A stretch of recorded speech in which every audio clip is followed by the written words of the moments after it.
Olá, pessoal. Eu sou Camila, do Grupo Tristão, e começa agora mais um episódio do nosso Pausa para o Café, o nosso podcast querido.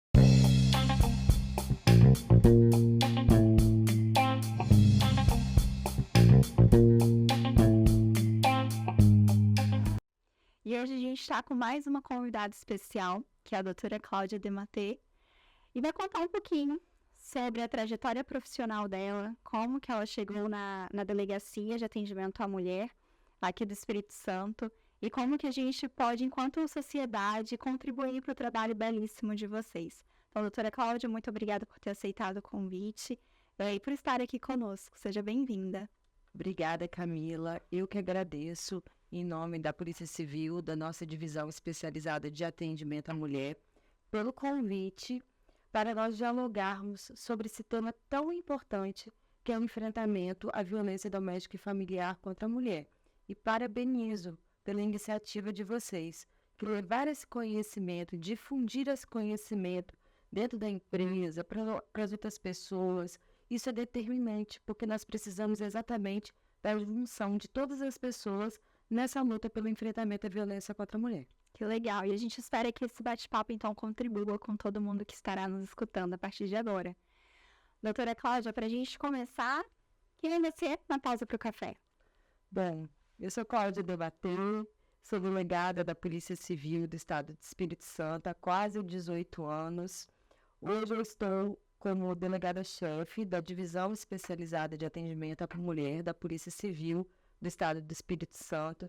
Sou responsável por coordenar todas as nossas delegacias especializadas de atendimento à mulher, os núcleos especializados, os projetos que nós temos dentro da Polícia Civil referentes ao enfrentamento à violência contra a mulher, e também eu faço a coordenação nacional, estadual das operações nacionais envolvendo grupos vulneráveis, junto com a Secretaria de Segurança e a Polícia Militar. Então, as operações nacionais do Ministério da Justiça, que elas acontecem em âmbito nacional, envolvendo mulher, criança, adolescente, idoso, a gente faz a coordenação operacional. Então, e além disso, a Cláudia Dematê é uma pessoa que gosta muito de café. Então, a pausa do café, esse é um momento muito importante, exatamente, porque dá energia, né? Nesse dia a dia que não é fácil, mas a Cláudia Dematê é uma pessoa que é apaixonada, que ama o que faz. Ai, que legal. É bom saber, então, que você é num ambiente propício, né? Que aquilo que nos falta é café. E é bom papo, então. Conta um pouquinho, doutora Cláudia, como que está sendo a sua trajetória profissional, né? Porque hoje a gente te acompanha nas mídias sociais, no TV, o seu trabalho, como que você coordena. Mas como que você chegou até aqui? Né? Como que foi lá no início a sua trajetória? Como você vem construindo? Da onde surgiu o sonho aí de ser delegada? Bom, eu sempre tive essa vontade. Eu entrei na faculdade de Direito com esse objetivo de prestar concurso para delegada de polícia. E eu não sei da onde especificamente veio isso, porque na minha família eu não tenho diretamente ninguém que é da área da segurança pública. Minha mãe é professora, hoje já aposentada. Meu pai era advogado também, mas sempre atuou na área civil, trabalhista. E eu sempre tive essa vontade, sempre gostei dessa área policial.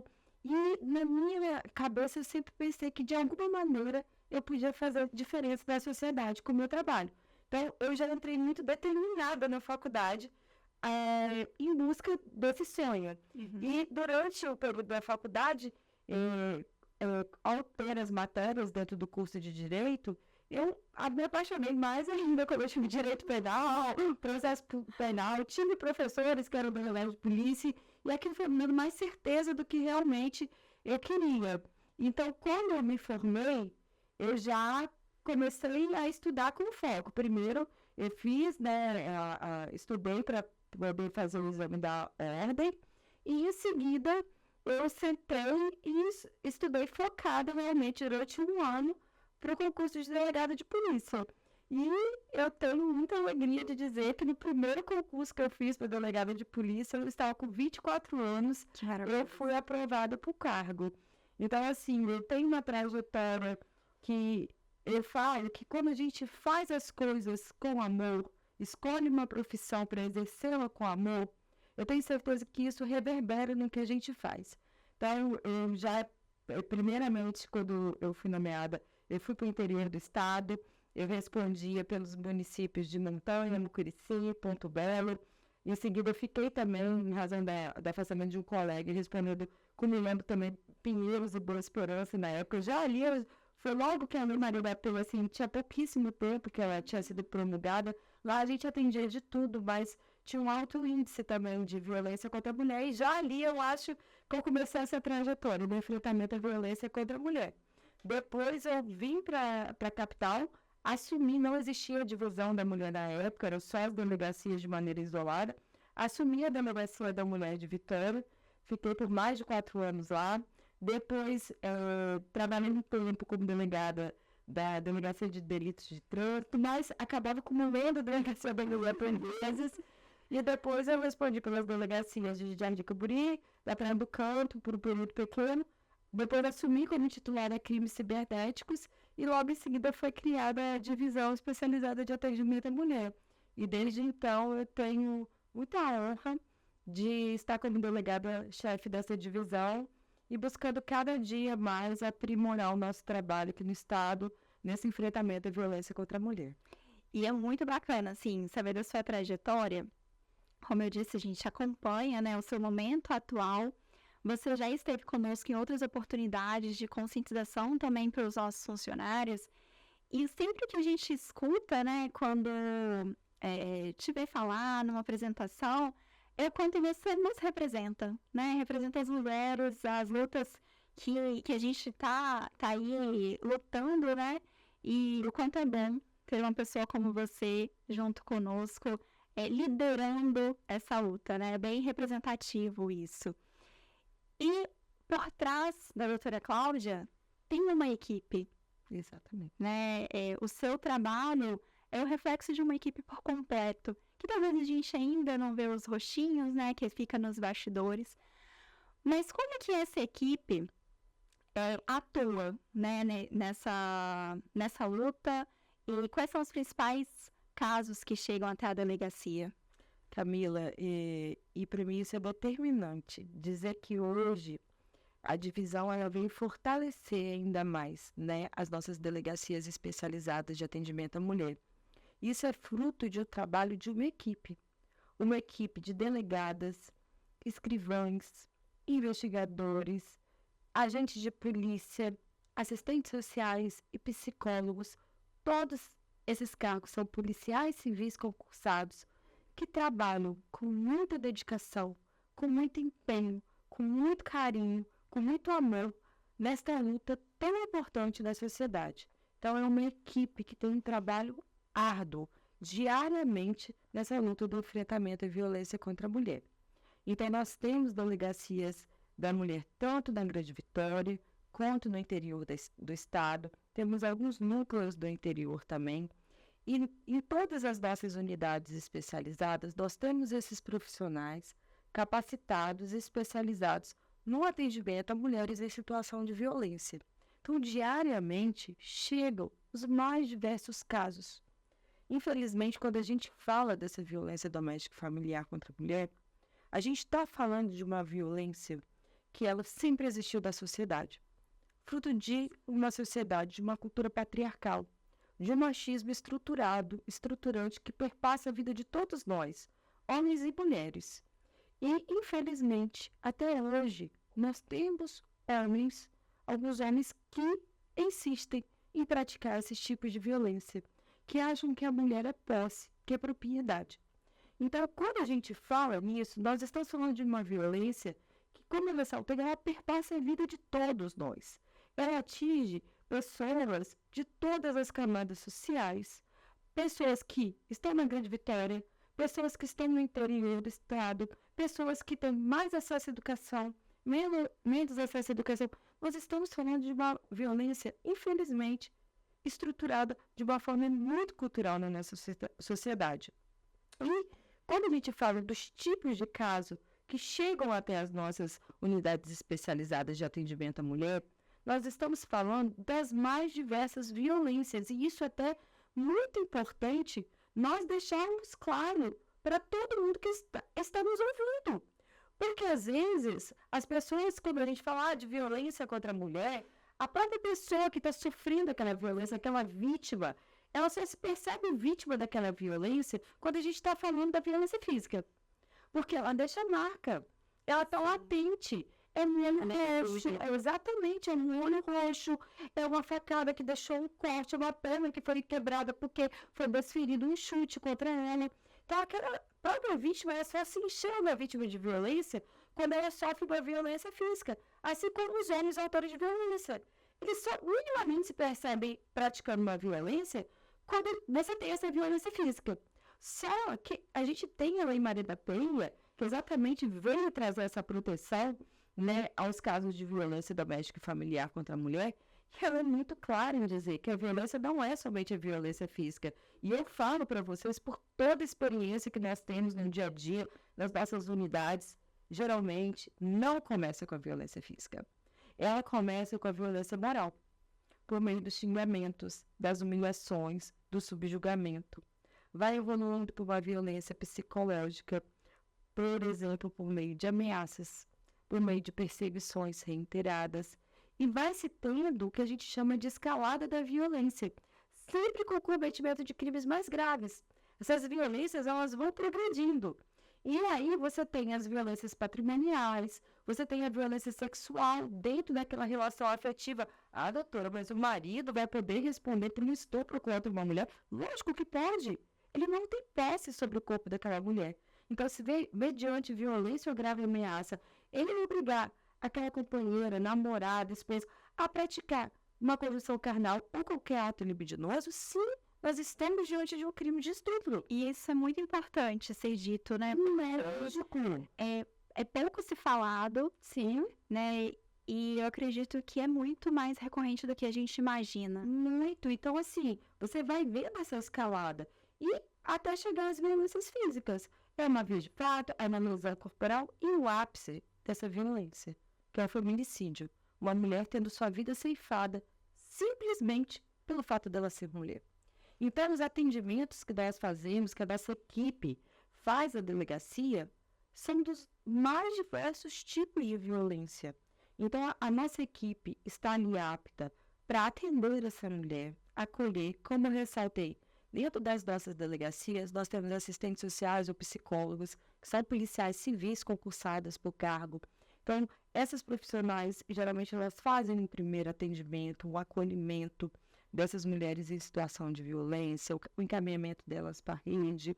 Essa mulher vai poder registrar boletim de ocorrência, ser ouvida, se tem lesão, vai ser encaminhada para os exames que têm que ser feitos. Ela pode pedir as medidas protetivas de urgência, se instala um inquérito policial para apuração dos fatos. Então, é todo o trabalho que uma equipe diariamente realiza, seja nesses atos de atendimento às vítimas, seja nos atos de repressão, para poder fazer o cumprimento dos mandados de busca e apreensão, os mandados de prisão, e fora as ações preventivas que nós realizamos com constância.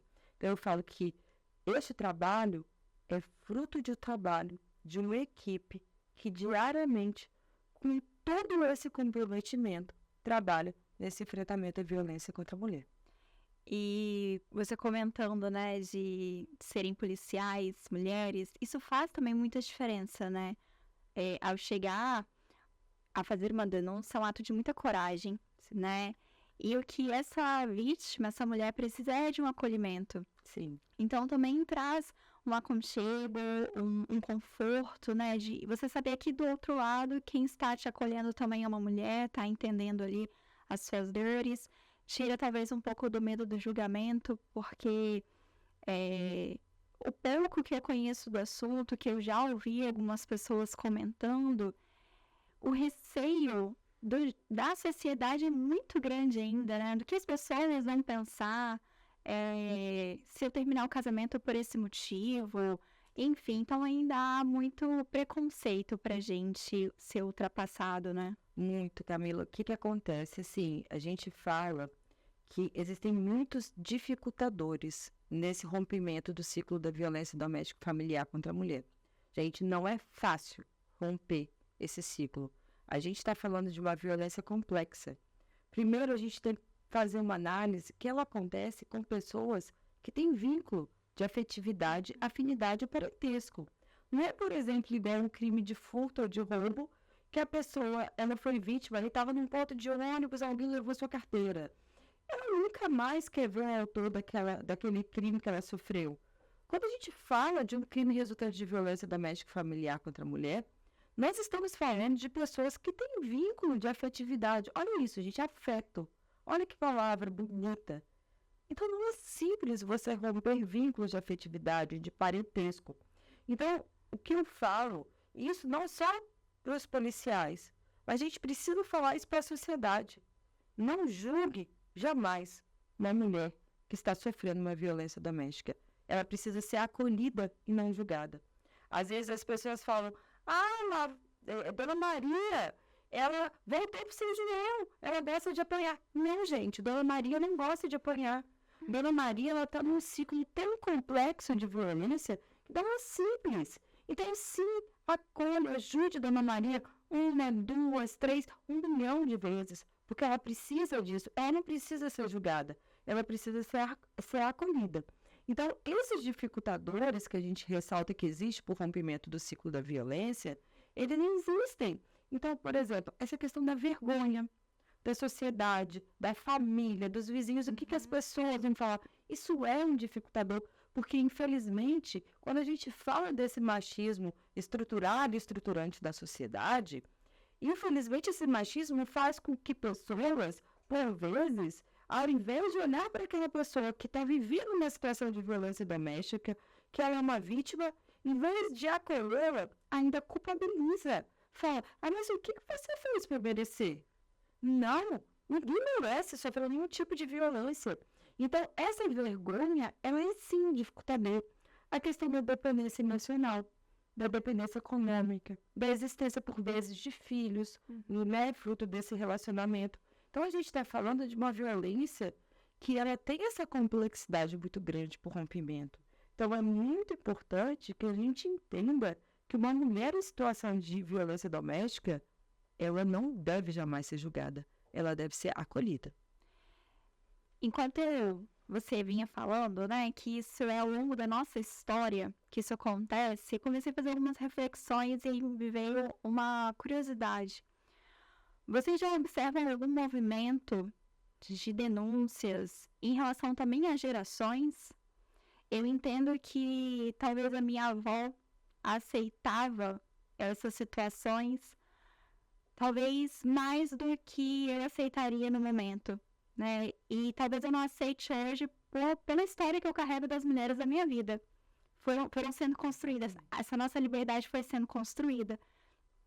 Você já observa esse movimento também em relação às gerações para esse tema? Sim, com certeza. O que acontece? A gente recebe vítimas das mais diversas idades. Quando a gente fala que é uma violência que atinge todos, ela atinge. Ela atinge pessoas de várias idades, sejam autores da violência, sejam as mulheres que estão em situação de violência. Então, por vezes, quando você vai conversar com algumas senhoras, às vezes já com casamentos, com relações que já têm 20 anos, 30 anos, você vai ver a narrativa dessa pessoa falando, olha, doutora, eu já sou vítima de mais diversos tipos de violência já há anos, desde o início do relacionamento. E eu só estou tendo coragem de buscar denunciar agora. Porque que acontece? Se a gente faz uma análise histórica, por muito tempo, essa violência doméstica e familiar contra a mulher, ela foi banalizada. A gente tem que refletir que antes da Lei Maria da Penha, esses crimes, eles eram considerados crimes de menor potencial ofensivo.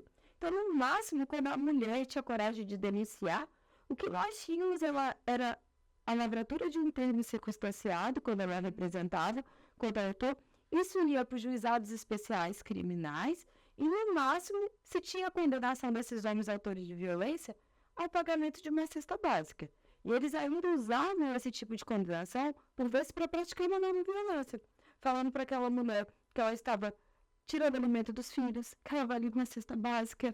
Então você via que aquela mulher saiu totalmente desestimulada, desencorajada a denunciar. E se inteirava na sociedade ditados, por exemplo, ridículos e absurdos que falavam que briga de marido e mulher ninguém mete a colher. Então, por muito tempo, as pessoas falavam, essa questão é privada. Hoje você tem uma lei desde 2006, que é a Lei Maria da Penha, que ela é fruto da luta dos movimentos de mulheres no Brasil, que exatamente vieram brigando por elas, para que se tivesse uma consciência maior em relação aos direitos das mulheres, em relação a essas violências que as mulheres sofriam, e para cessar essa banalização que existia em relação a esses crimes absurdos que sempre existiram na sociedade. Então, desde então, você não pode mais aplicar a lei dos juizados especiais criminais. Hoje é proibido, se chega na delegacia, não se faz mais termo circunstanciado. Como eu expliquei o procedimento anteriormente, você vai registrar boletim, você vai ver se aquela medida protetiva se instala em inquérito policial para apurar os fatos. Esse homem pode ser preso, autuado em flagrante. E, além de tudo, a Lei Maria da Penha, ela traz no seu bojo uma questão do destaque à prevenção. A gente precisa conscientizar as mulheres dos seus direitos para que isso não ocorra. Se ocorrer, que ela busque ajuda, que ela entenda que ela não está sozinha, que existem várias portas de entrada. Então você já vê narrativas mudando. O que acontece? Às vezes você vê uma mulher, às vezes mais jovem, que já daquela primeira violência que sofreu, vai lá e busca a delegacia para denunciar.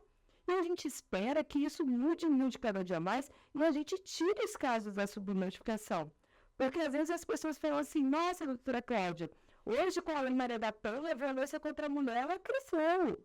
Antes não tinha esse tanto de caso. Não, nós tínhamos esse tanto de caso. Só que esses casos, infelizmente, eles eram subnotificados. Estava no silêncio. Então hoje a gente cada vez mais consegue buscar tirar essas subnotificações na sociedade.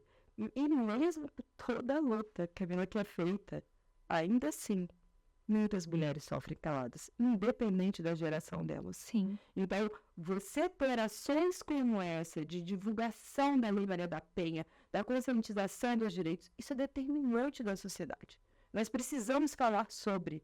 Por muito tempo, se escondia, não se falava sobre, não se deixava ter acesso.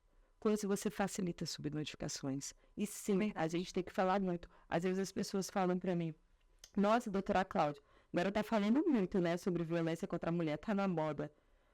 Eu falo, realmente, mas está sendo muito pouco.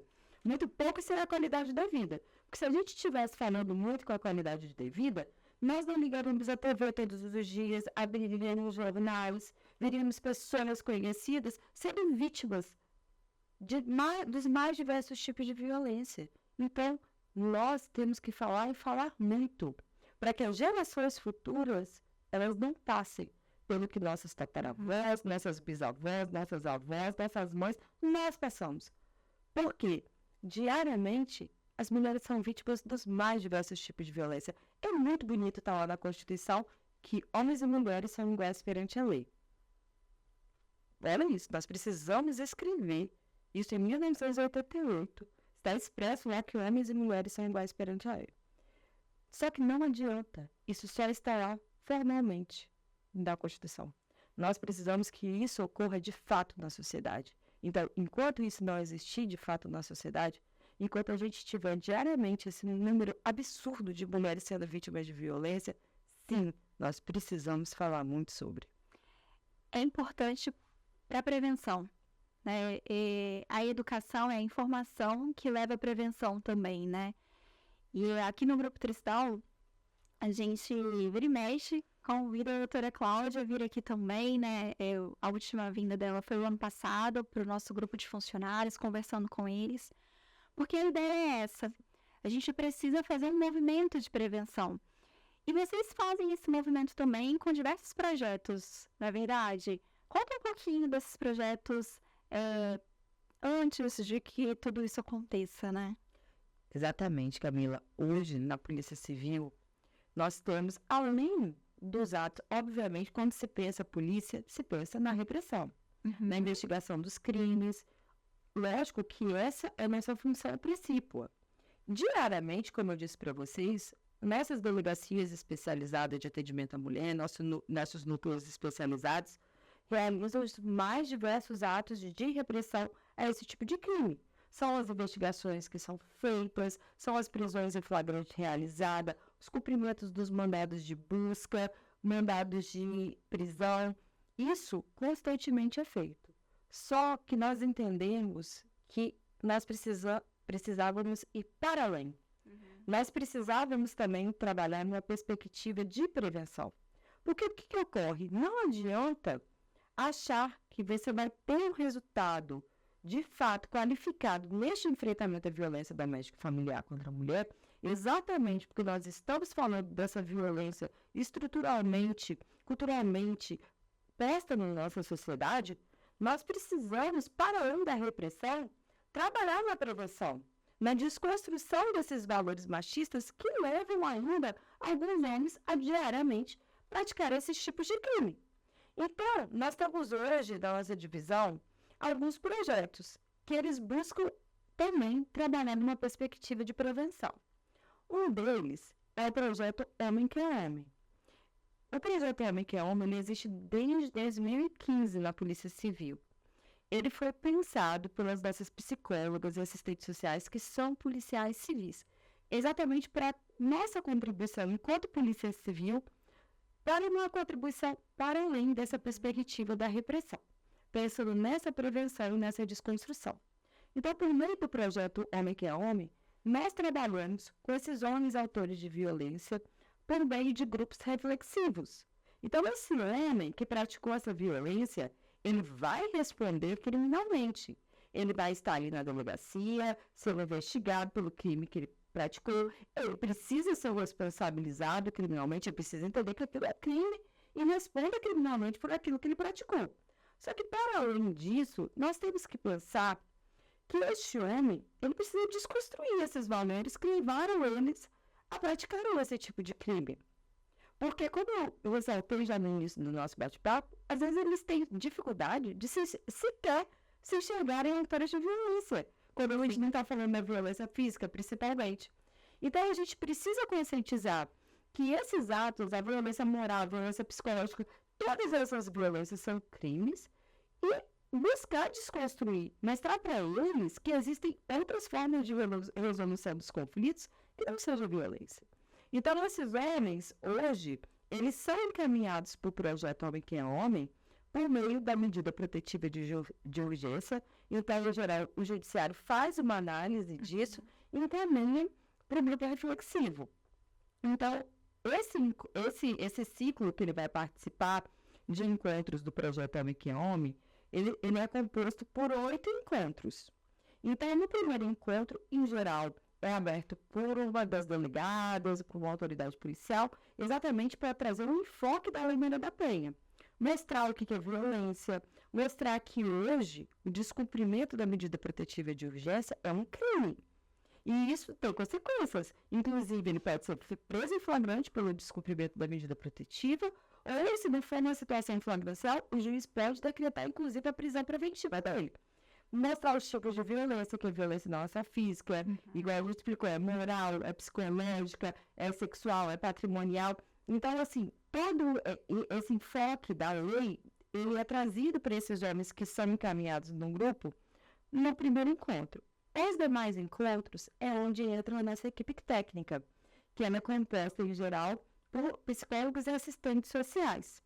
Então, a equipe técnica ela tem toda uma capacitação para lidar com esses homens, são no máximo 15 homens por ciclo, exatamente porque não é uma palestra.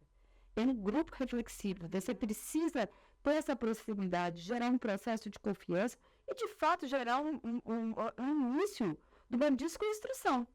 Então, isso é muito importante. Então, durante esses outros 7 encontros, os nossos profissionais, eles vão dialogar com esses homens autores de violência sobre os mais diversos tipos de temas que perpassam esse machismo estruturado. Então, vamos falar de paternidade, vamos falar da questão do relacionamento abusivo em si, vai falar da questão das formas não violentas de resolução de conflito, mostrando para eles que violência é crime. Não é forma legítima de resolver conflito. O diálogo não é. O diálogo não é crime. O diálogo é uma forma correta de você resolver conflito. Porque conflito, gente, qualquer relacionamento vai ter. Seja de trabalho, entre família, entre amigos, entre vizinhos e no relacionamento afetivo. Então a gente precisa resolver o conflito com diálogo, é com conversa e não com violência. A partir do momento que a violência é lançando mão para resolver um conflito, a gente está diante de um crime.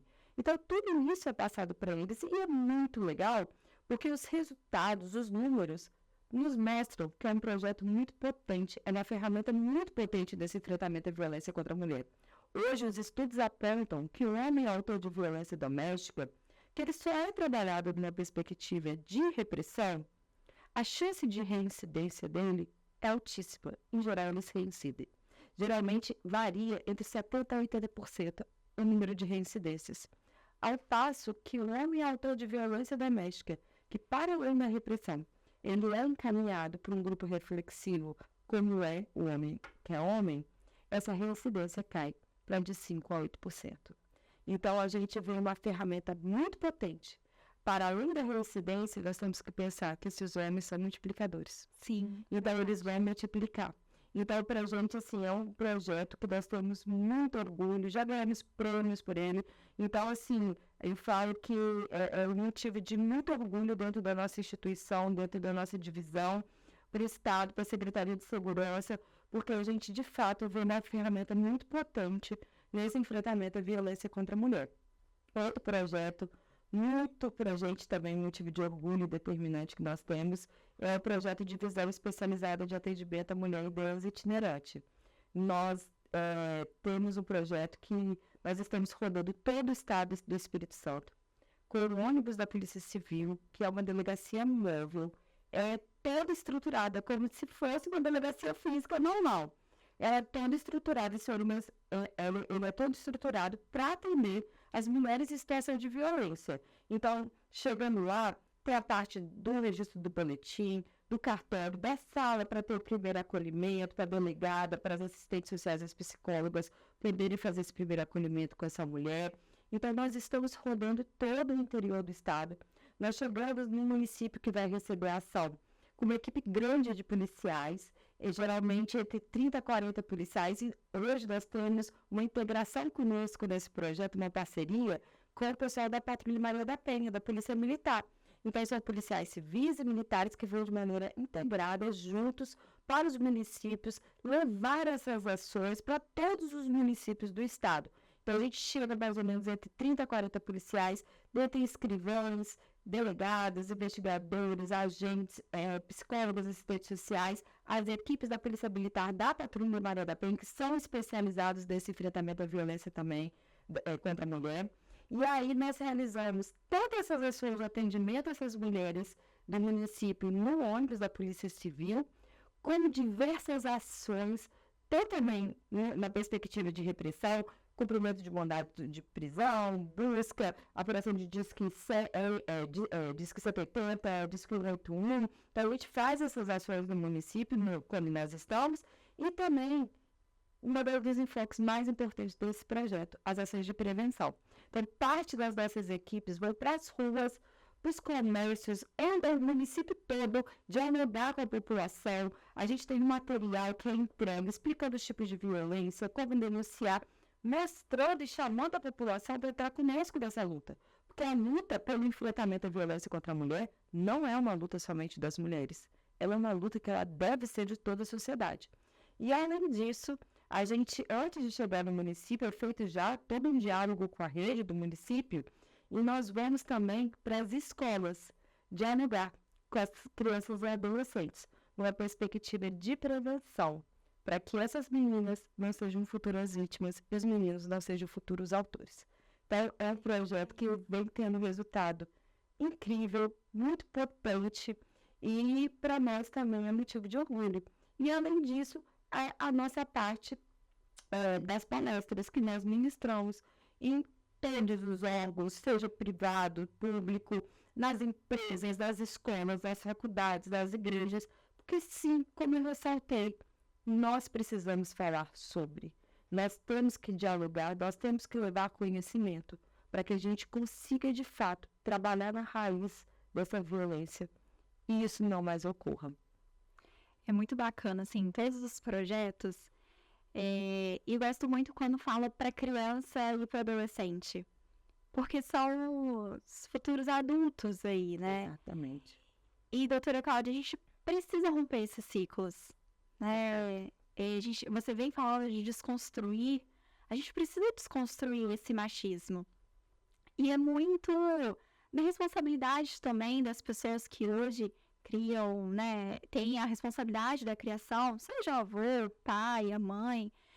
O quanto que a gente precisa ainda quebrar e desconstruir muitas coisas. E eu me recordo, uma das primeiras palestras que eu assisti sua, você comentou, um colega do auditório falou, eu ajudo a minha esposa a arrumar a casa quando eu chego. E aí você acolheu, mas você trouxe, você ajuda não, você faz a sua parte, né? Isso também é uma construção que a gente teve como se, de fato, o companheiro estivesse ajudando porque o trabalho doméstico era voltado para a mulher. Exatamente. Então, olha como que isso me marcou, porque talvez até então parece simples, pessoal, mas é a construção dos nossos pensamentos. E quando a gente para e olha, realmente, isso não é uma ajuda, a gente está dentro da mesma casa, faz parte... Compartilha obrigações. Exato. Então, a gente precisa desconstruir. Às vezes, as coisas são tão naturalizadas que a gente não percebe. A gente vai reproduzindo, né? Sim. Então, essa desigualdade, quando a gente fala de uma desigualdade de gênero entre homens e mulheres, é toda uma construção histórica.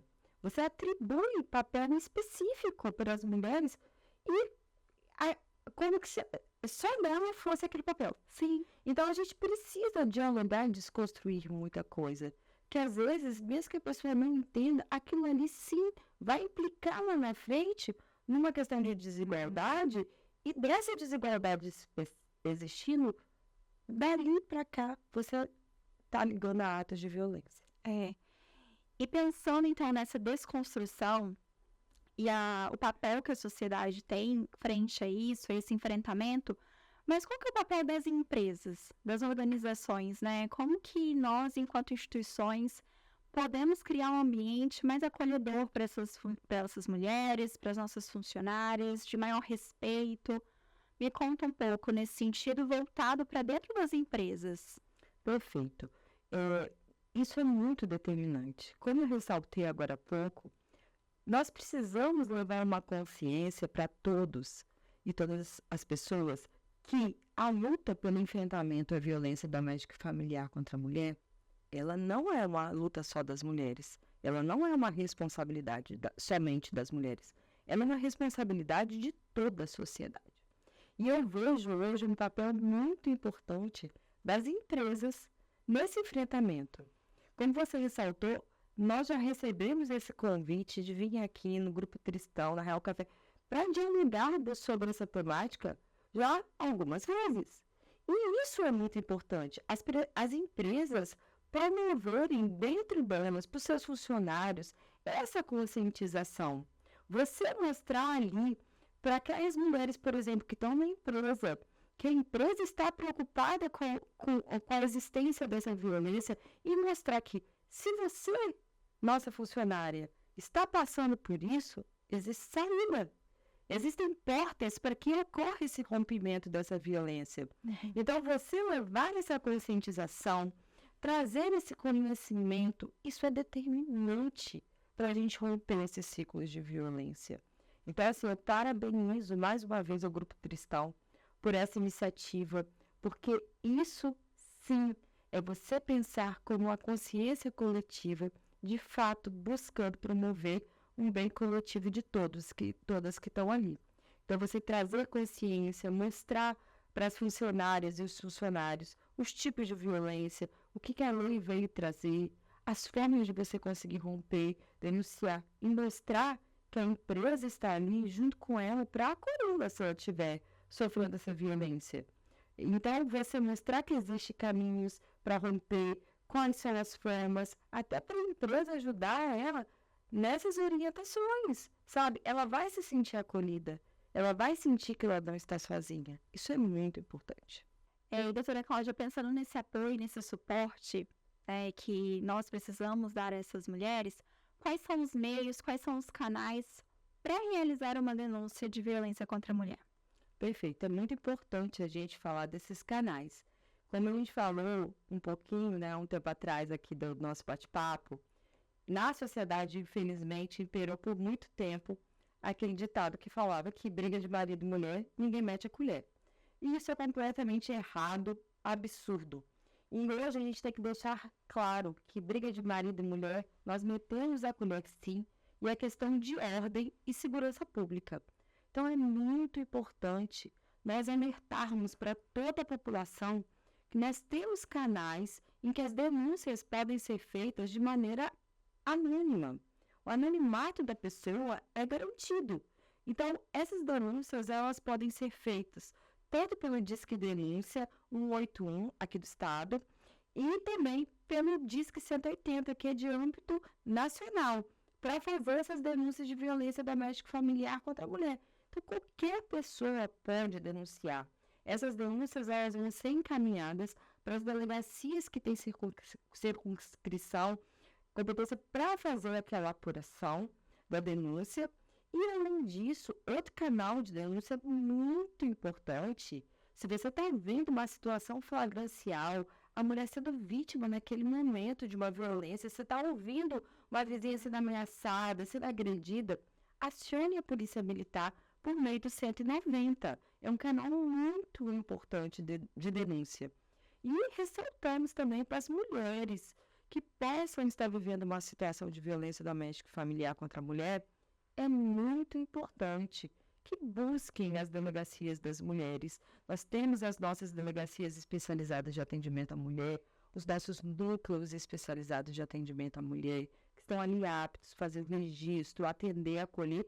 E se no município não existir delegacia da mulher, busque a delegacia do município. Todas as delegacias, elas estão aptas a fazer esses registros, solicitar as medidas protetivas de urgência e lembrar também para essas mulheres em situação de violência que existem várias portas de entrada para o rompimento. Às vezes ela não quer iniciar pela polícia, nem pela polícia civil, nem pela polícia militar. Mas ela pode, por exemplo, buscar o atendimento psicossocial, que é realizado pelas prefeituras, pelos centros de referências. As prefeituras têm centros de referência específico para atendimento de mulheres em situação de violência, ou nos CRAS, ou nos CREAS também. Além disso, o Ministério Público é uma porta de entrada muito importante, a Defensoria Pública também, o Judiciário. Nós temos também a OAB, por meio dos advogados, que podem dar um atendimento a essas mulheres em situação de violência. A saúde é uma porta de entrada extremamente importante. Às vezes aquela mulher que ela busca ali o pronto atendimento, falando que ela caiu da escada, se o profissional de saúde ele tem um atendimento acurado para exatamente entender que aquilo ali é resultado de uma violência de gênero, doméstica e familiar contra essa mulher, ele vai entender que ela não caiu.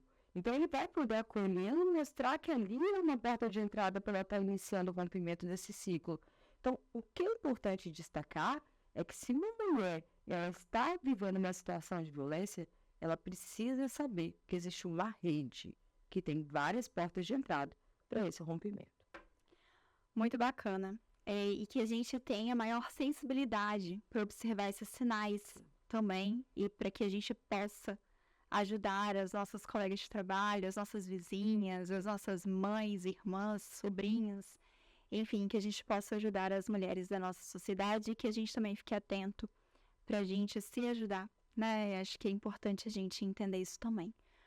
Bom, doutora Cláudia, muito obrigada por ter aceitado o nosso convite. Eu agradeço. Porque a gente acredita muito que esse assunto precisa estar na moda o tempo inteiro, para a gente falar o tempo inteiro mesmo. Porque a gente espera que, num futuro, a gente fale de quanto a gente evoluiu e quanto esses números reduziram. E é esse o nosso desejo também. Então, muito obrigada por ter aceitado. A gente espera que esse episódio seja multiplicado por muitas pessoas, Que a ideia de fato que as pessoas possam entender as informações de uma forma muito clara, de uma forma muito séria, que a gente tire o tabu sobre esse assunto, porque a gente sabe que falar também é uma medida de prevenção. Então, muito obrigada, viu? Eu que agradeço e eu gostaria de, por fim, deixar um recado para todas as pessoas que estão nos ouvindo e para as mulheres também, que possam estar vivendo uma situação de violência doméstica e familiar contra a mulher. Então, você, que é mulher, que possa estar dentro de um relacionamento abusivo, vivendo situações de violências, denuncie. Denuncie desde a primeira violência sofrida, porque dessa maneira a Polícia Civil, a Polícia Militar, o Ministério Público, o Judiciário, a Defensoria, as prefeituras, por meio dos CRAs, dos CRAS, do Centro de Referência, Saúde, toda essa rede de atendimento à mulher vai poder agir e evitar que crimes mais graves ocorram. E eu deixo o recado para toda a sociedade. Violência não é e não será jamais demonstração de amor. Quem ama não xinga, não humilha, não subjuga, não ameaça, não persegue, não lesiona, não mata. Quem ama tem carinho, tem cuidado, tem companheirismo, tem reciprocidade, tem respeito, tem amor. Violência não é e não será jamais demonstração de amor. Violência doméstica e familiar contra a mulher é crime. E tenho certeza que a nossa divisão especializada de atendimento à mulher, por meio das nossas delegacias especializadas e núcleos especializados da Polícia Civil, nós vamos estar agindo sempre, com todo rigor, para salvaguardar a vida das mulheres e para que esses homens que insistirem em praticar esse tipo de violência sejam devidamente responsabilizados. E mais uma vez, eu agradeço em nome da Polícia Civil, da nossa divisão especializada de atendimento à mulher, pelo convite para estarmos aqui hoje, tendo esse diálogo tão importante. A gente que agradece. Pessoal, muito obrigada. Eu espero que vocês tenham gostado de ter ouvido a doutora Cláudia aqui. E até a próxima. Compartilhem esse episódio.